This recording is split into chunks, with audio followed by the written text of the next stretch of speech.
All right, give me a thumbs up if you can see my slideshow. Everyone's there? Excellent. Okay, so today is all about, like I said, it's about journaling. If there is one skill that I would want you, or one habit that I would want you guys to pick up from this summer and practice often, is journaling. Now, some of you may not know exactly what journaling looks like.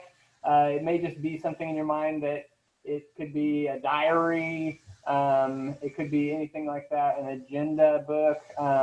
There's lots of different types of journaling, but today we're mostly going to be talking about what benefits journaling has for you. So I'm going to have these kind of, you can see them on the screen here. These are what I call my dumb notes.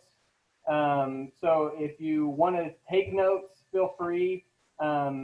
But if you want to use just the dumb notes to keep track of things, it's just kind of an easier way to understand what is being talked about. So whichever way you prefer to keep track of things, sometimes it's better to take notes in a way that you understand rather than what's actually there. If you're just jotting down word for word what is on the screen, it may not mean very much to you, or you may not learn anything from it. So I want you to take something away from this. So I want you to take notes in a way that makes sense to you. So for me, journaling makes sense by thinking of it as a habit of allowing your brain to poop words through your hand onto a piece of paper. So it's literally just a brain dump, taking a dump onto a piece of paper with your brain. So think of it that way, and maybe journaling won't seem so scary. All right, so we're going to talk about some of the benefits. So the first benefit is that every area of your life gets better through journaling. So it's not just something that you practice and you get good at journaling. You get good at all kinds of different things. For example, your focus. If you are able to sit still quietly for 5, 10, 15 minutes at a time and work on something, your focus, your attention is naturally going to get better. So if you're someone who struggles like ADHD, anyone that maybe just has trouble focusing, I am that way sometimes. Sometimes it's better to just sit there for a few minutes a day and focus on one thing, and that will improve your focus abilities. Clarity.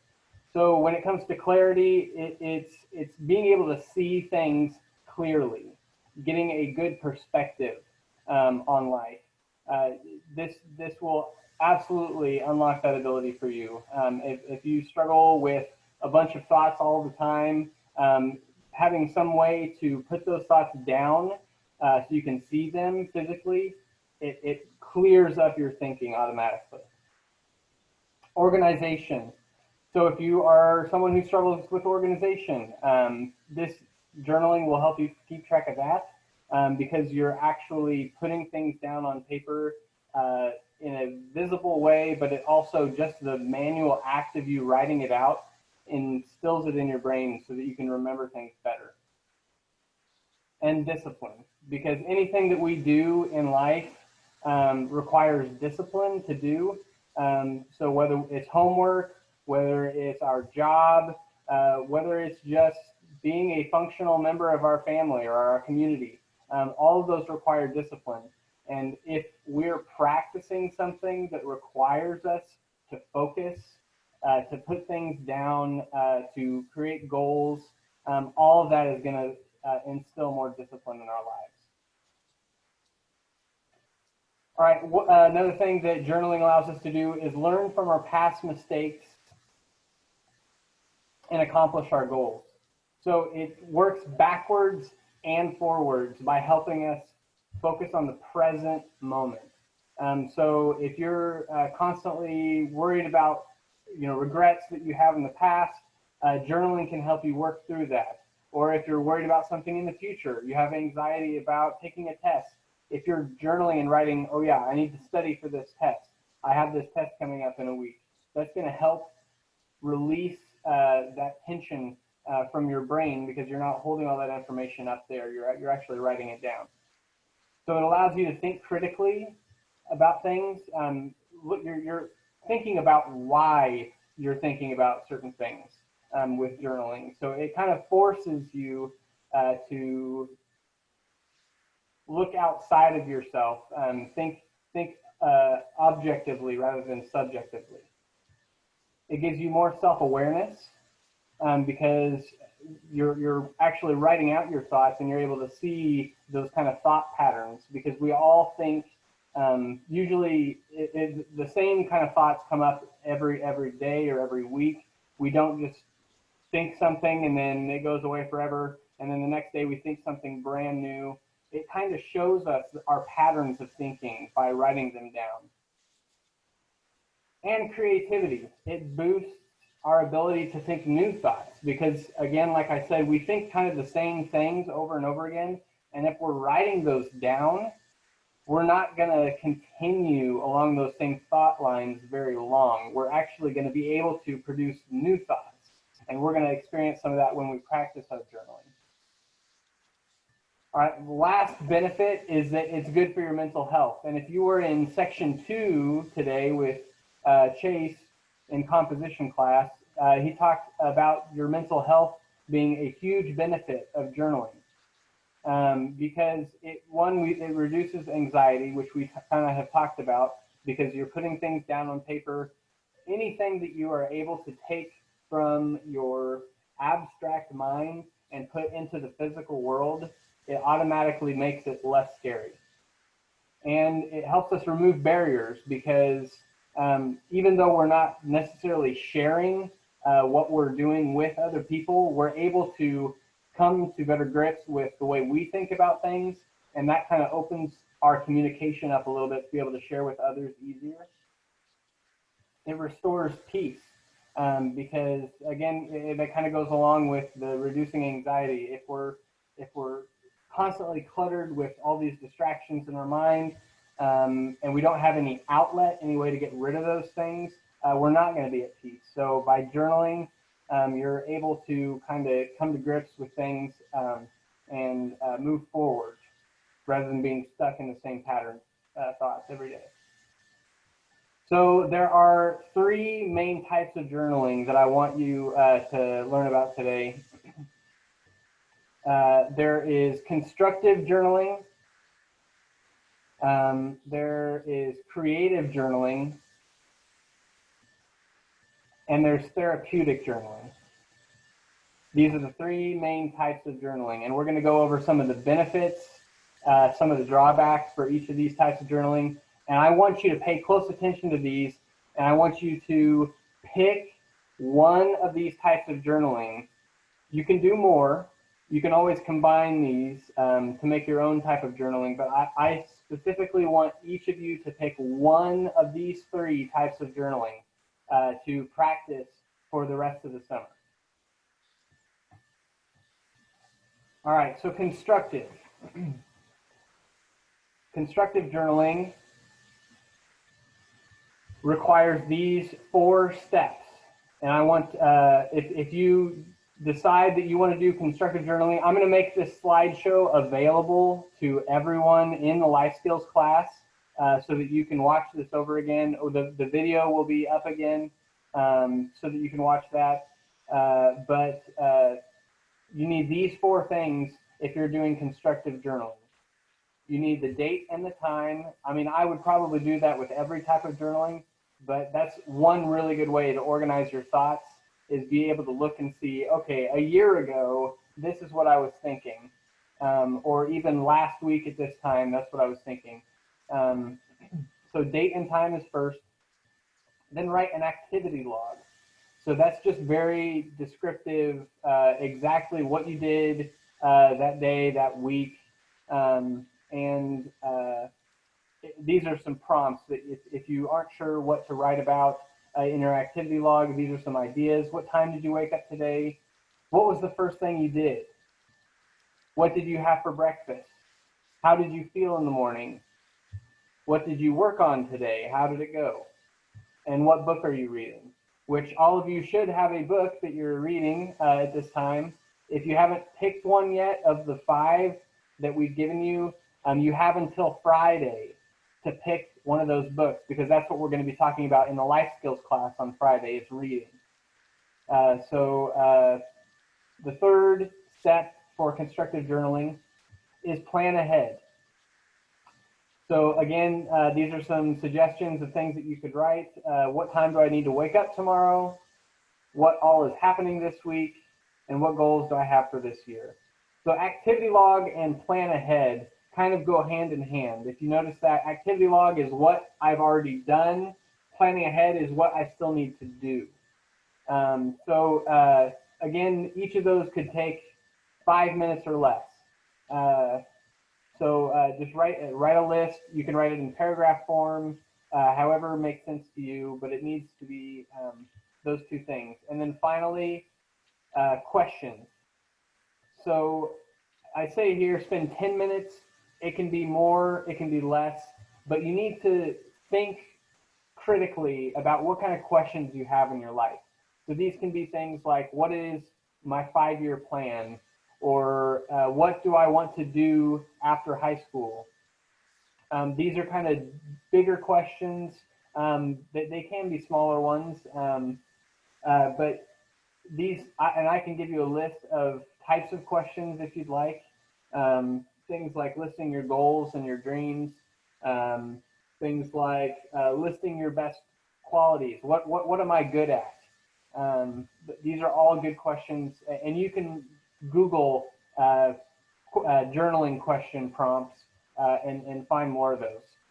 But let's talk about some of the benefits of constructive journaling. First of all, it's very simple.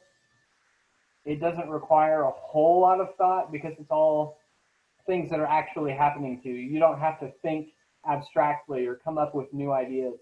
A lot of it is just what's happening in your life right now.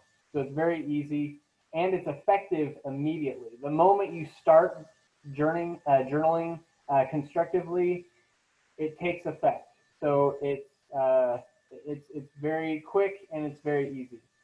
Now, some of the drawbacks of constructive journaling is that the moment you stop, the benefits stop. So you have to kind of keep it up. It's something that will only help you if you continue doing it over time.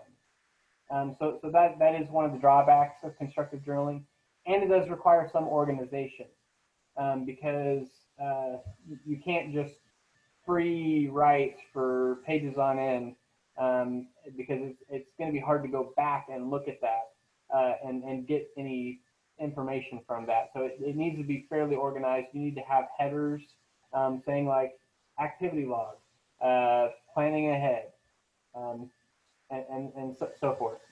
Let's move on to creative journaling. As you can see by the dumb notes, this is just for fun. So constructive journaling is beneficial to you for a number of reasons. Creative journaling is not as apparent how it's beneficial, but it can be beneficial. There are 3 main ways that I want you to creative journal. So again, we had 4 steps for constructive journaling. This one has 3. Number 1, you're creative journaling by topic. So this can be something you've experienced, an interesting thought or idea, whatever inspires you. Spend 5 minutes doodling or writing. Now, creative journaling is a little bit more free. It gives you a lot more freedom in how you journal. It doesn't have to be as organized. And then the second step is a prompt. These are, again, you can Google creative writing prompts. These can be anything from what is your favorite type of weather to what would it look like for you to journey to a new place. It can be real or imaginary. And then you just describe very descriptively what it would look like to journey to this new place. And I would spend about 10 minutes on 1 or 2 prompts every day, just journaling creatively. Again, these are more abstract, so they're not, they're going to require a little more thought. And collection is the 3rd step. you want to find some kind of quote, short poem, anything that someone else has written, and write about it in your journal. What about it speaks to you? How can you incorporate what it means into your life to make your life better? And in what ways can you share what you've gained with others?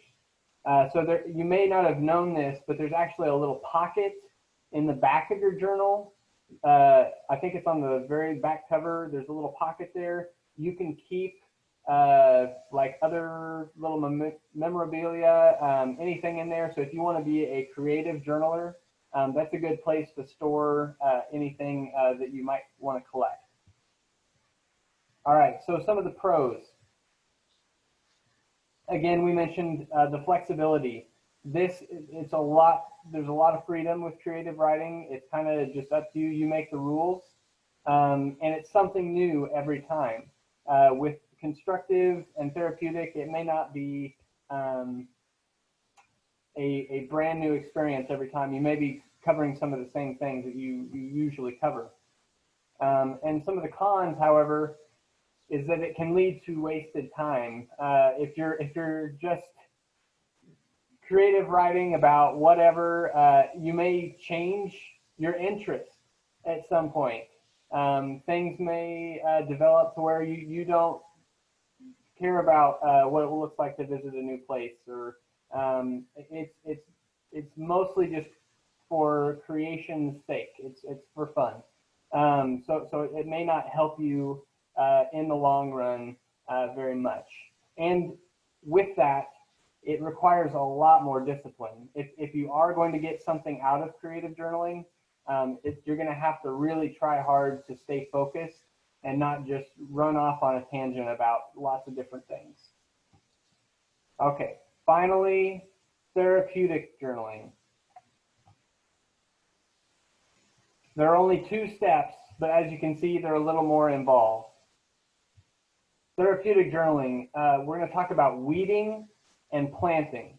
So when you get to a problem area of your life, it's best not to treat the symptoms, but to get down deep and find the root of the issue and treat that. So that's called weeding.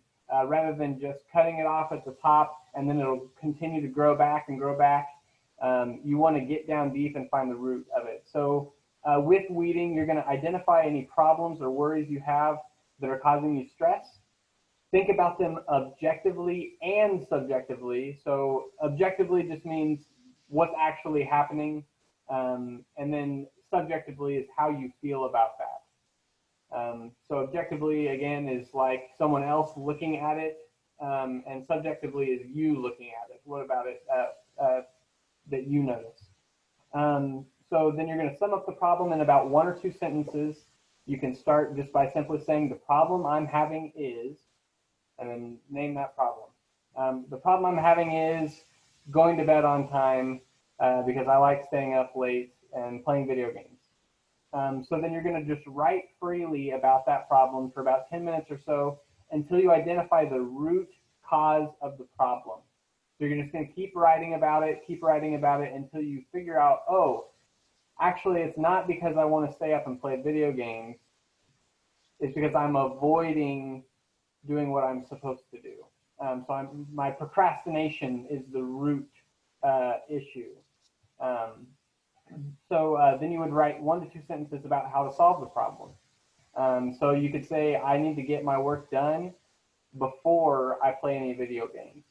And that will help keep me on task and away from staying up too late because I'm just playing video games all night long. And I know I have this assignment due, but I just keep pushing it back and pushing it back. If you get it done first and then go on to play video games, then your problem is solved. So number 2 is planting. So if we're getting rid of problems, we're also trying to put in some kind of good solutions or good habits. So you need to identify an area of your life that you would like to improve. Think about why you want to see growth and how it could impact others. Write freely about what you must do to become that person. And after reflecting over what you've written, write a sentence that you can use as a mantra to help you. So sometimes people talk about these mantras or mission statements. You need to have something that gives you purpose to move forward. Because if you are stuck in a rut and you want to see something change, you've got to make some kind of commitment to yourself. And this is the best way to do it, is by telling yourself, writing it down, I'm going to do this thing because blank. So some of the pros for Therapeutic, this yields the best results over time because Constructive and Creative can be beneficial, but Therapeutic is solely trying to help you as a person grow. And very little organization is required because you're really only focusing on problem areas and then solutions. So they kind of go hand in hand. Some cons: it's easier to fall into negative self-talk. So if you're only thinking about yourself and your problems, it's really easy to get lost in just the weight of the stress. So it's very difficult to stay on top of that. And one way that you can stay on top of that again is focusing on improvement. So you need to have some kind of goal that you're striving for. And that can be just as simple as, I want to be a kinder person. And that can be your goal. And your mantra needs to speak to that, so that you can tell yourself in your head, when you start hearing those negative self-talk, things come up, you can repeat your mantra instead. And that's kind of how we combat the negative self-talk. It does require some deeper thought than the other two, because it goes a little bit more into our person. It's not something that's just on the surface. It is something that goes a little bit deeper. So again, those are the three types of journaling, and I want you to each pick one of these types of journaling, and you're gonna practice that for this summer. So some things to keep in mind. It doesn't matter how much you write. It can be a bunch, it can be a little. It's not necessarily about the amount that you write, it's just that you're doing something productive. So it doesn't have to be perfect, just start. Do something, do anything. Is sometimes, as Michael Scott would say, I start a sentence and I hope I find myself by the end. I hope I find where it goes before the end. So just start writing. You never know where you're going to end up. So keep going. Don't give up. Give it your full attention and best effort.